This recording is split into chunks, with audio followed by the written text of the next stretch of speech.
A while back I made a video on a $500 gaming slash streaming PC, and the problem is back then I didn't actually have the funds to go and buy that PC, so I had to make a lot of recommendations based on the knowledge that I knew of the specs in the PC. But now, thanks to my awesome Twitch community, which by the way, if you haven't been there, link down in the description below for that, I actually have that PC, and we can finally see how wrong or how right I actually was by giving the recommendations that I did back then. Let's get into it. Now before we get started with all of the tests and all of the technical stuff, let's first start off by what is inside of this PC and what the total is once you tally everything up. Now the first and one of the most important things in this PC is the CPU, and the one I have is this Ryzen 3 3200G, but you can always replace this with a Ryzen 5 or a Ryzen 7 depending on your budget and the amount you're willing to spend on this PC. Now keep in mind that Ryzen is still the best cost-effective CPU out there compared to Intel, and if you're planning on using this for a streaming PC, AMD is still the best when it comes to multitasking. So keep that in mind, that if you want the most bang for your buck, or if you're using this for a streaming PC, that AMD is going to be your best option. Next up is another important part, and that is the GPU, and for this one we're using the GTX 1650 Super, which is still the cheapest GPU on the market that has the new Turing chip, which you can use for encoding your streams using NVENC Neo. Now the Turing chip in the 1650 Super is the exact same one they have in all of the RTX cards as well, so you're not getting a lesser quality encoder just because you're buying a cheaper GPU. They all have the same encoding chip, so whether you have a 1650 Super or 2080 Super, doesn't matter, you're getting the same encoder chip. Now one thing to keep in mind with this part is that if you're buying this as a dual PC setup and it's only going to be streaming, then 4 gigabytes is more than enough, as you're not going to need more than that. But if you're buying this for a single PC setup or a gaming setup, investing a little more to get that little bit more of a VRAM in the 1660 or 2060 that both have 6 gigs of RAM, that actually might do a little better for you in that case.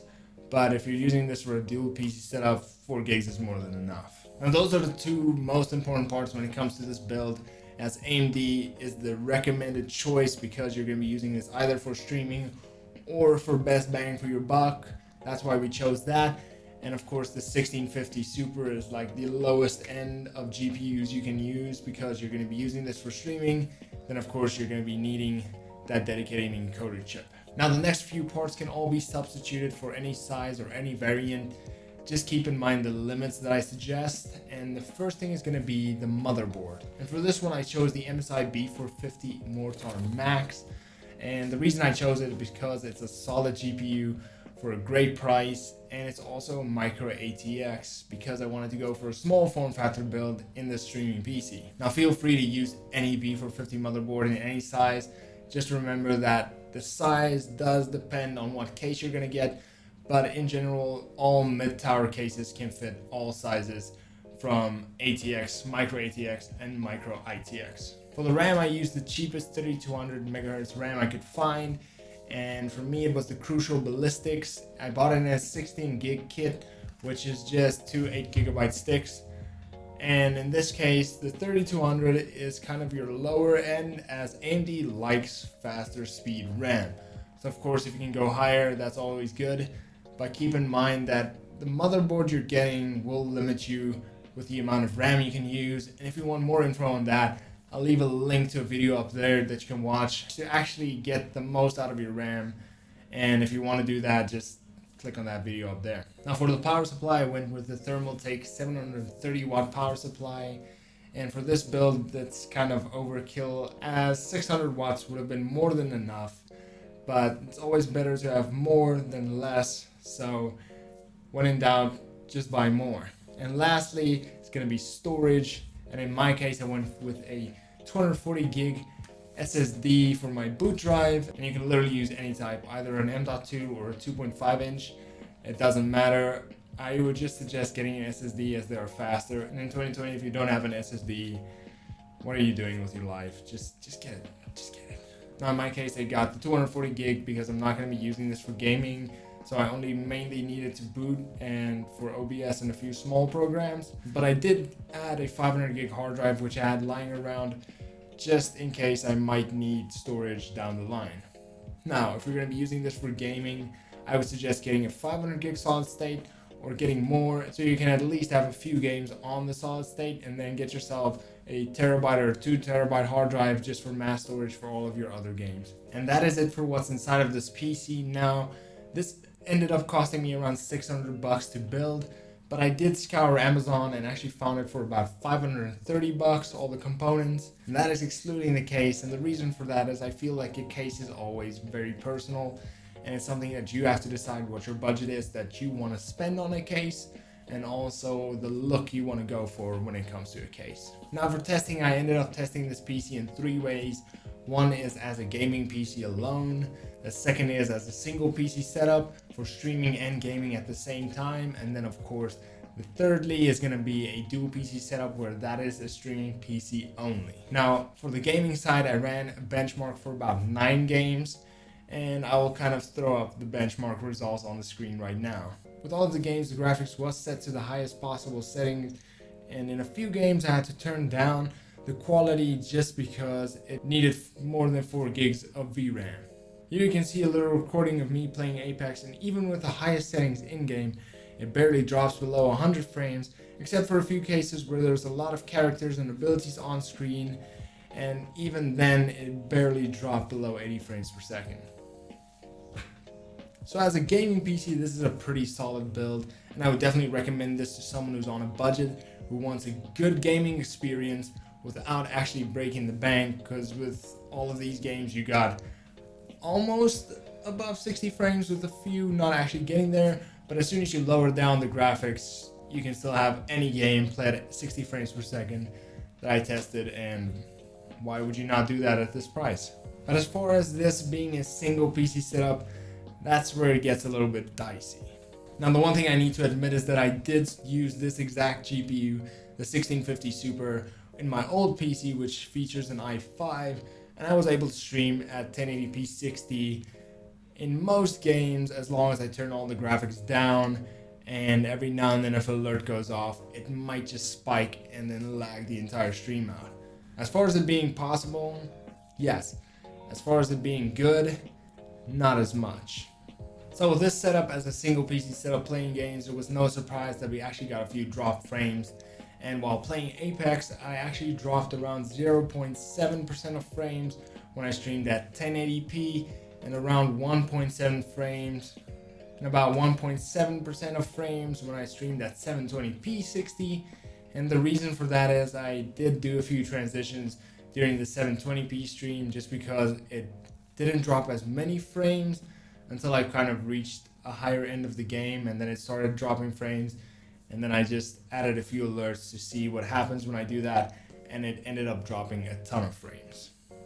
Now, as far as this being a viable setup, yes, you are able to stream at 720p if you turn down the graphics of most of the games you're playing, but that is said if you are fine with your GPU and your CPU both living in the 90% without anything else going on. So you might be able to stream, but as soon as a follow, a sub, or any sort of alert goes off, or you switch scenes, that is when you're going to stop dropping frames. And as soon as you start dropping frames, people are going to notice, and that just might be enough for some people to actually leave.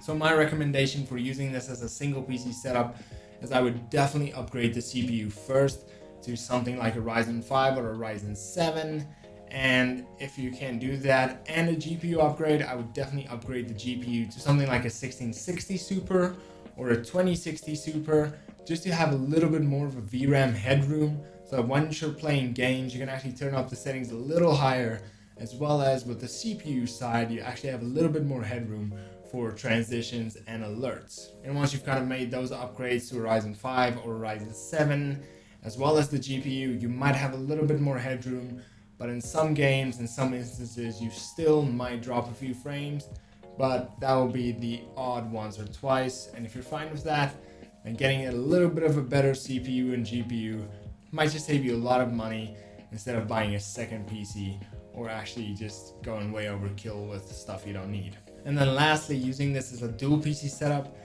And the results actually surprised me, and not because it worked, but because of how well it worked. While streaming at 1080p 60 using NVENC New as the encoder, the CPU hovered at around 17% with the occasional spike to 21%, while the GPU kind of hovered at around 60% the entire stream. Now, of course, the game didn't actually affect the CPU or the GPU, as the game is being run on a separate system, just being captured by the stream PC. So the stream PC is actually just encoding the stream and doing a few alerts and things on the side. Now, if alerts went off and I triggered a few transitions, the CPU did spike to about 40%, and if you kind of triggered all of them at the same time, it did go up to about 70%, which is still a lot of headroom considering there's still about 30% to work with. But one thing to keep in mind is that I do have a very minimal stream setup. So my webcam border doesn't move, I only have a few names transitioning at the bottom, and even my transition and alerts are very minimal. So if you have a stream that's a little bit more busy than mine, if you have a moving webcam, or if you have a lot of big alerts, you may need to consider upgrading your CPU to something like a Ryzen 5, which should give you enough headroom for any type of stream and any type of thing you can throw at it, as Ryzen 5 is just very powerful CPU.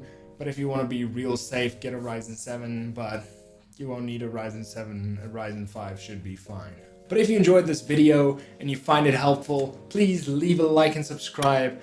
Also, if you haven't checked out my music yet, which I made available for free for all people to use on their content, whether it is in their stream or in their YouTube videos, links to those are in the description below, or go to the Discord. All of the links for all of the albums and for all of the stores are in the Discord, so go and check them out. Now, also, if you have any questions, feel free to leave them down in the comments below. I do answer most of the comments, and I do try and answer them within a day or two. Sometimes I do fail. I'm sorry for the few that I've missed. Or you can go over to my Twitch and catch me while I'm live. I stream every Monday, Wednesday, and Friday afternoon, with the occasional Sunday afternoon, where we kind of play games, hang out, and talk about tech like this. So until next time, cheers.